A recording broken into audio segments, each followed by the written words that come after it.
this conference, it's been a labor of love, truly. And I'm so grateful that for everyone who is here tonight. It's really very meaningful for me, and I think for all of us. We're going to hear so much about Charles, many accomplishments, the scholarship, the teaching. We'll hear about that tomorrow. I just very quickly want to say a couple things about him as a person. My friendship with him, and I think it's fair to call it that, it began in 2002 on a reunion weekend when his portrait was being unveiled at the law school. And so over the next, really, 17 years, I visited him in San Francisco. I visited him in the Adirondacks. There was even one night, an evening in Cambridge that Professor Bill Rubenstein, who unfortunately couldn't be here tonight, arranged with me, him, Charles, and Duncan Kennedy. That was memorable. I won't forget that. But as a person, I think Charles, we all know he was sensitive, both, I think, sort of emotionally as well as intellectually. So many of the insights came from that sensitivity. He was unpretentious, and he had a very good sense of humor. He had a wonderful sense of humor. The other thing I was thinking about was, it's so appropriate that we're having the meal here in the law school. Charles loved to teach. He was a great teacher.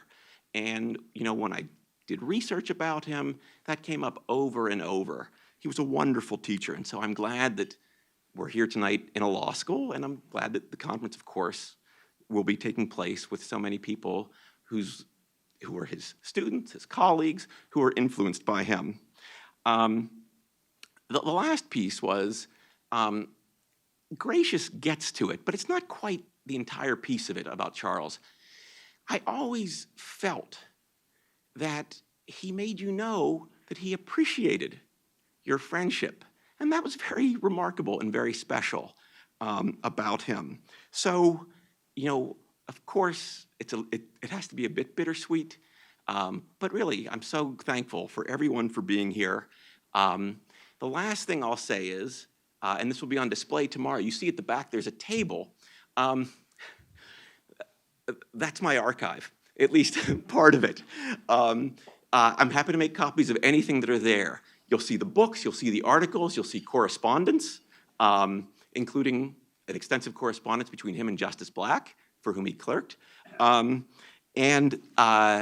please take the time to peruse that whenever you get a chance, but don't run off with anything, please. And now I give you the most recent dean of the Touro Law School, Elena Langan.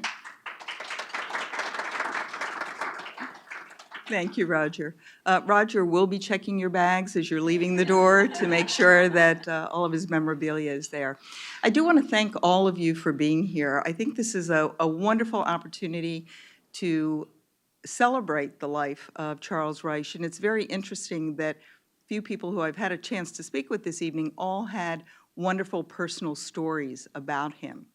That really says a lot about an individual that was obviously very much loved by not just family, but students, friends, colleagues. So we're very fortunate to have everyone here this evening to celebrate his life and then tomorrow to talk a little bit more about his work. My understanding is I never had an opportunity to meet him, but he apparently was larger than life. And he is both a scholarly as well as a cultural icon. Obviously, he impacted the law in a significant way as a result of the New Property book and had influences on law students for decades to come. So I want to take the opportunity simply to thank you for being here. We are very pleased that Rodger came up with this idea, and he came to me and I said, run with it, and did not realize that we would have the likes of Judge Guido Calabresi here in our midst, as well as all of you who are wonderful scholars and friends of Charles Reich. Unfortunately, I am not going to be able to stay here for the full evening, but I do want to encourage you to enjoy the dinner this evening, and I will see you again tomorrow morning. I believe someone from the Reich family now will be speaking. Thank you. Good evening, everyone. My name is My name is Dan Reich, and I'm Charles's nephew. And I just want to say a couple of words here very quickly, but really just to speak on behalf of the members of Charles's family who are here, my mother, Lee Reich, my wife, Mary Draper, and my sister, Alice Reich, who I'll point out is the young niece on the first page of the article about police questioning. Okay, so you can find her there. So basically, we would really just want to thank Rodger and the students and faculty and staff here at Touro for organizing this symposium and for your hospitality in hosting us. And also the speakers, many of you came from very far away. I'm looking forward to meeting you and hearing what you have to say about my uncle, who was larger than life. I take it from his nephew.